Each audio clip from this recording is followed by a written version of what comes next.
All right, Jets fans, here's how things work at Chat Sports. The more subscribers you have, the more videos you end up getting. It is a meritocracy here, and to be quite honest and blunt, you guys are way behind. We're barely over the 300 mark, so consider this your first warning. If we don't get more subscribers, there's just not going to be as many videos going forward. So tell a friend, do whatever you need to, because if you want more Jets videos, you got to subscribe right now.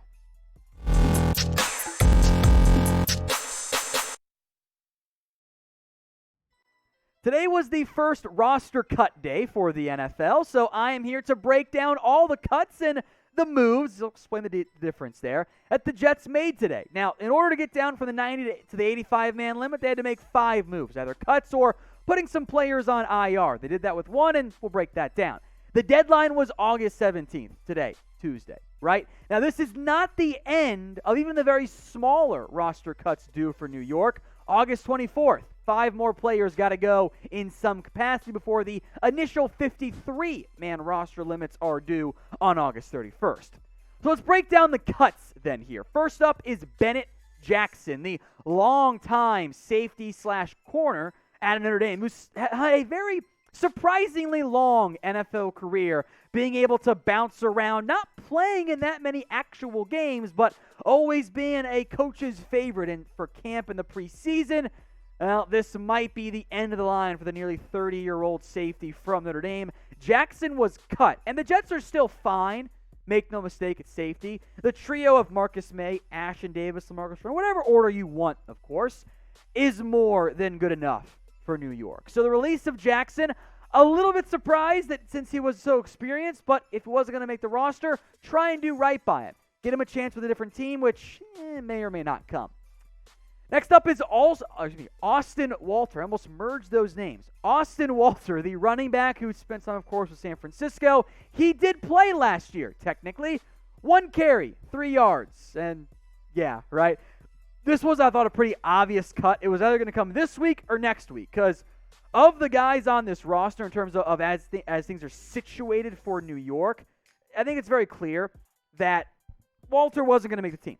Ty Johnson, Tevin Coleman, Michael Pirine, Michael Carter, Josh Adams, all better, all for the most part equally young, made a lot more sense to cut Walter because he was just never going to be anything more than a camp body.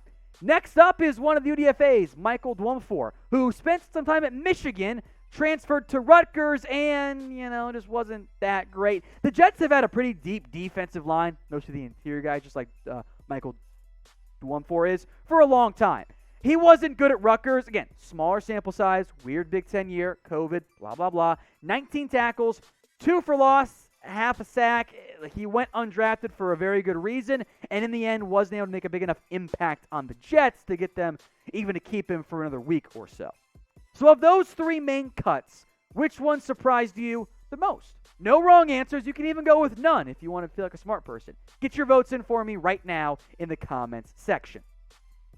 Now, the final cut here isn't really a cut at all. It's actually Cameron Clark being placed on IR, a way to stash him, more or less. Look, Clark wasn't going to make a big impact in likelihood this year, buys the Jets some more time, and look, his year was over anyway. So the Jets have tried very hard to overhaul their offensive line with Mekhi Becton, Elijah Vera-Tucker, first-round picks in 2020 and 2021, respectively. They've signed notable names like Connor McGovern, not the Cowboys one, the former Broncos one. Greg Van Roten, Morgan Moses comes over. They paid big money to George Fant a couple years ago. Clark was not going to start at guard. We'll see if Dan Feeney can at some point. The interior line still a little bit of a question mark for New York, but it's not a disaster the way it was even just a year or two ago. So Clark has not lived up to expectations, but putting him on IR, which does end his season, he cannot come back. His year is officially over, does give him more time to continue to develop long-term for New York.